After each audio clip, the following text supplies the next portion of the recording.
Saudaraku sebangsa dan setanah air, kembali saya persembahkan sebuah geguritan gonggongan piaraan para bandar dalam buku Sinom berbahasa Indonesia.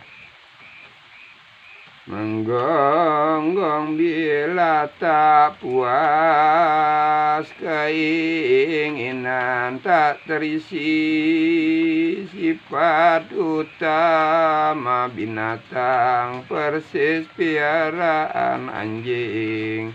Terkadang bisa menggigit, menyala, meraung-raung.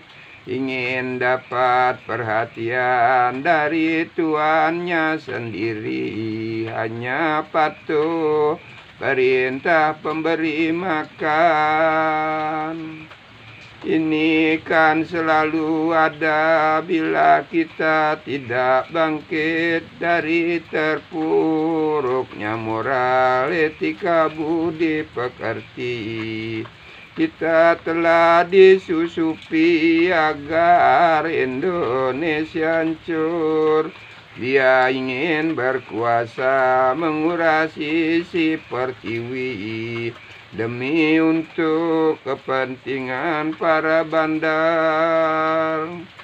Sadar wahai anak bangsa, kekayaan Bu Pertiwi kita harus pertahankan demi anak cucu nanti.